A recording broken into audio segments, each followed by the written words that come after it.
at that, Senna now right with Alain Prost on lap 40, and Prost has got somebody in front of him that he's got to lap. This could be Ayrton Senna's opportunity to take the lead and the World Championship chance at the same time. Now Prost is past. It was Eddie Cheever, I think that, yes, Eddie Cheever, that they have both lapped. And now, for the first time, we see the two McLarens absolutely together, and you're looking at Alain Prost's car ahead from the camera of Ayrton Senna's McLaren Honda on lap 41 in this 53-lap race. And now it's going to be really enthralling, because Alain Prost can see the McLaren Honda of Senna big in his mirrors. Yes, and now we have another ingredient, which is probably not such a good one, and believe you me, we have very, very high emotions running in both those cockpits. With the drivers, it wouldn't be unreasonable to say that they hate each other. And on that basis, to be racing at those speeds adds a further and rather unnecessary dimension to have heavy emotional feelings of antipathy towards each other, but that is the situation. It also makes the pressure much greater for Prost with his lead. His dislike for Senna makes him much more twitchy and much more inclined, if possible, to make a mistake. It's not a good pressure to have. And look, Senna's going through. No, Prost holds him off. Well, it's going to be constant attack, because Senna has got everything to gain and nothing to lose. And Prost has got everything to lose if Senna gets past him. If Senna can get past, it'll keep his World Championship hopes alive down to Australia in 2 weeks' time. Down the finishing straight at 192 miles an hour into turn 1. What a fantastic scrap. And just for the record, behind them it's Nannini now in third position still. Mansell in that smoking Ferrari is fourth. Fifth and sixth are the two Williams of Riccardo Patrese and Thierry Boutsen. Seventh and last is Nelson Piquet. In eighth position it is Modena. In ninth position it is Gugelmin. But here is the excitement, and we are right with it. A masterstroke, getting the cameras on the McLarens. And of course, particularly exciting for Australia when we think about this, because they've got, depending on this, whether they host the deciding race for the World Championship, and if that's what they want to do, then they must be cheering like mad at home for Ayrton Senna. But quite frankly, with the tremendously dramatic race that we're getting here, they're getting their money's worth, even if it doesn't go to Adelaide, because we've had a dead rubber, as it were, in Adelaide twice before, and it seems, to me anyway, to have detracted nothing from the racing and from the entertainment there. So either way, I think we'll have a good time in Adelaide, and we're having a hell of a good time here just watching this race. Senna threatening a little bit, but remember, this is a narrow track, the cars are fairly equally matched on power. This is one of the places, as they go out onto the straight, where Senna would be looking to try and draw alongside under braking.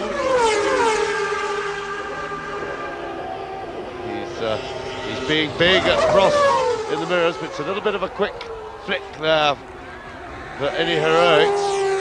And of course Senna will have the added knowledge that Prost only has to take them both out of the race to win the World Championship. And whether he thinks Prost is going to do it or not, because I think it's highly unlikely, he must always allow for that possibility in his thinking, even if he believes that Prost wouldn't do a thing like that, which I certainly believe. He can't afford to go very close to Prost when he looks for a way past, just in case Prost does something silly like that. They've just gone underneath. There's a crossover, you will have noticed. We have mentioned it before at Suzuka. They've just gone through there. They're about to complete another lap. That will be the end of their 43rd lap in this 53-lap race. And Prost has pulled away just a little bit from Ayrton Senna at this point. This is lap 44. And Senna is attacking again. He's back with Prost, he's reduced the gap, it's still behind them, Nannini. Mansell in the smoking Ferrari is still fourth. Over the line, down the turns 1 and 2, this 180 degree joined turn which leads into the S curve. 9 laps to go, what a race it's been. Yes, and I think Senna's probably decided that he can't afford a breather, and he hasn't got room for, in terms of time left, for cunning tactics. That's Nakajima walking back. Must be very disappointed to have got so far in his home Grand Prix, and having quite a good race, albeit an eventful one. And there is Nigel Mansell, and that of course is no surprise, having seen how much smoke was coming out of the back of his car. Big disappointment for him, but Patrese and Boutsen have moved up, and it's still, there is the race. Prost and Senna first and second, Nannini in third position, Patrese is fourth, Boutsen is fifth, the last person not to have been lapped, because Piquet is now in the points in sixth position but has been lapped. We're riding now with Senna, world champion, lap 46 out of 53. Prost is in his sights, the world championship chance is in his sights. And it's a 53 lap race, this is lap 46, and Prost has got enormous pressure on him. So in a way as Senna, because Senna knows that if he can't get up with Prost and look for his opportunity to get past, he will not repeat his world championship. So our car, that's Senna's, as we ride with him, right up on the curve, exiting out under the bridge down to the short straight. You see Prost is not hurrying into the corners, and that's absolutely the right thing to do when defending a position, because of course hurrying into the corner you can go wide, but he can't overtake on the way in, and then lining the car up to make sure to get the power on early and right, and that leaves your opponent with very little he can do. Back to Mansell, and that's as close as Senna has been at any stage at this point on the circuit. He came before the pits, and there you see what happens in these cars. Their acceleration is so great that the leader will always get the power on first. You see just how quickly, being maybe a tenth of a second earlier on the power, what a big difference that makes as the cars exit the corner. Prost still defending, and Ayrton Senna is the man now upon whom the onus rests. Has he got something up his sleeve, or will he try? It looks to me as if he has no obvious answer. Will he try something desperate? He's shown himself capable of doing that. Prost is making sure that Senna will have to do something like that, because he is, as I say, going slowly into the corners, getting early on the power, and an anxious McLaren team there, and Senna again closer than ever before. This is Alain Prost 150th Grand Prix, so he has had experience of just about every situation, including this one. The situation of being in the lead with the second place man treading on his rear wheels almost, and having to resist that pressure, keep his racing line, not go wide, not leave an opportunity and a door open through which Senna would be like a flash. Now, there are very few cars left on the circuit. There's 14 running now out of the 26 who started. And if Prost comes up to any of them, this is the opportunity that Senna's looking for. And he's going through. Out! Oh my goodness, this is fantastic. They meet. This is what we were fearing might happen during the race. And that means to say that Prost has won the World Championship. Alain Prost, world champion of 1989. Well, and just look at this, because Ayrton Senna, who can get going again, but he's been pushed, that's outside assistance. And I'm afraid to say that that is all over for Ayrton Senna, and it was his own fault because of the slow corner. He wasn't past Prost, and he went into a gap, and Prost had every right to turn into him there. And I'm afraid that was self-inflicted. Senna has got going again. He's back on the track, but he will for sure be disqualified for receiving a push start there. Well, that is contentious. The rule says that you can be pushed if you are judged to be in a dangerous position. So it could well come down to a steward's decision of some kind, but look at the problems that Senna is going to have with car handling. And now, of course, Alessandro Nannini is very much in the running, and it could be that we're going to see the Benetton Ford winning and a Benetton winning, and Senna is still leading. Senna with this twisted nose cone and very dodgy handling, and it's coming to pieces. He's going to have to come into the pits to have it replaced. He goes off, he's lost downforce, of course, and that dramatically affects adversely the handling of the car. No wings on either side, and we are on lap 48 in this 53-lap Japanese Grand Prix, with Alain Prost walking in. Heaven knows what's going through his mind as Ayrton Senna tried to take it. Well, I tell you what's going through my mind. What a tragic way to finish such a thrilling race, and it really was tragic that Senna should self-inflict such an injury, because he just asked for Prost to take his line and drive into him, and it was as we've suggested, an act of desperation on Senna's part, and it did look as if he needed that. So in fairness to him, maybe that was his only way. Now, will Senna come in to change that nose, or will he try and stay out? He is still leading the race, remember, but of course he really should be disqualified for his push start, but he goes into the pit, so they're going to try putting a new nose on the car, maybe. He's in the pit road, and here is Nannini, who will take over the lead of the race. Yes, indeed he will, and the question then will be, can Ayrton Senna, with this new nose cone, depending on what the position is, either regain the lead or retain the lead? Well, we're watching now for Nannini. Nannini is in the lead! Alessandro Nannini leads the Japanese Grand Prix as Ayrton Senna leaves the pit lane. And my guess is, and it's very much a guess, that Senna, in the mood that he's in now, on lap 48, will catch and pass lap 49. Can catch and pass Nannini, and then win the World Championship if he wins in Australia. Well, this really is a dramatic ending to the Japanese Grand Prix. Alain Prost out, it doesn't affect his chance. Here's a replay, now let's look. Senna comes up to try and go through on the inside. Prost moves across, takes them both out. Yes, well, Senna went for a gap that wasn't there. You could see quite clearly that Prost was already turning into the corner, and Senna put himself in an absolutely impossible situation.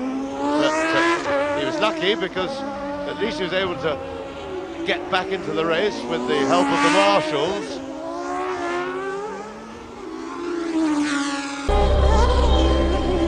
Well, the last time a Benetton won was when Gerhard Berger won in Mexico, before he joined Ferrari. There is the race leader, Nannini. There is Ayrton Senna. There is little doubt that Senna is going to be with Nannini in a few seconds, and there is even less doubt in my mind that he will pass the Italian, who won't make it easy for him, of course, because the highest that Nannini has ever finished in a Grand Prix is third, and he's done that several times. And the chance of finishing first, beating the McLarens, is going to be one which he will fight for. And Senna has got to get past Nannini to keep his World Championship hopes alive.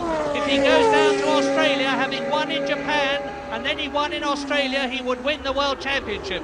It has hardly affected Prost. It hasn't affected Prost's chance.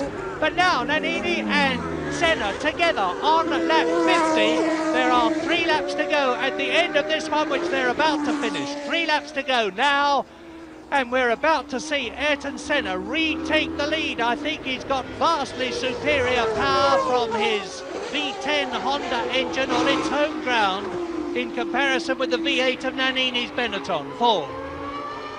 Well, I was just watching that's the first time we've been able to see the Benetton Ford compared with the Honda in a straight line, and it looked very impressive indeed with the way Nannini was able to accelerate out of the slow corner and still maintain his lead against the McLaren Honda, very much in the way that Prost was doing. It looked similar from that stretch of straight from the chicane before the start-finish line to turn 1.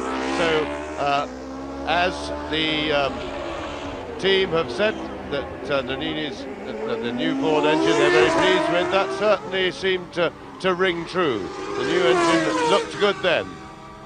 Lap 51 out of 53, and yes, I am happy to eat my words at the moment, but if Senna gets much closer, he's going to be through. Nannini is leaving no spaces, no room at all for the McLaren Honda to get past. Ayrton Senna in the second position, which is absolutely no use at all to him in terms of the World Championship. Now up to Nannini, he's going to try and go through into the left-hander, and this is lap 51, 2 laps to go at the end of this one, each lap of 3, and through.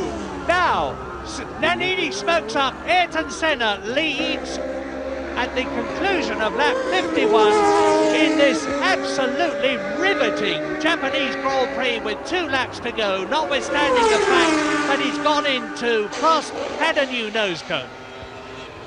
Well, that certainly was a very brave manoeuvre after what had just happened to him a couple of laps ago, but of course he was able to do the same thing to Nannini as he did to Prost, but then Nannini wants to be second. Prost didn't want to be second, had no reason to be second, and so it was a totally different situation, and this is where Senna, I mean, he may have taken the view that there was no other way he could pass Prost, and therefore that would justify what he did to Prost. And here we see it again. This is the same thing, and of course, as I say, Nannini has every reason to be second, which Prost didn't, so the circumstances are totally different. But you see how little room there is there, and how vulnerable he made himself, Senna. But unless he reasoned, but it may be that he reasoned that that was the only chance that he had against Prost. That was exactly the same place where Senna passed Nannini that he did not pass Alain Prost. Now, I am in no position to make any sort of a judgment about whether there was any case of right or wrong when Prost and Senna came together, but I have no doubt that there will be some furious discussion going on between Alain Prost and the McLaren management personnel. It may even be that the stewards will be taking a part in the deliberations, but now on lap 52, which is the last but one, Senna undoubtedly leads. Nannini is second. Patrese once again is in third position. Boutsen is fourth. Piquet is fifth and lapped, and in sixth position it's Martin Brundle. Yes, a very interesting situation for McLaren as Senna heads around the last lap after a fantastic race, but of course it's in the normal way, teams will be protesting each other, but it's rather difficult for a team to protest itself because this is an internal matter for McLaren's, although Ferrari of course have a big interest in this because they'd rather like Prost to arrive to join them as world champion and bringing the number one for the car with him.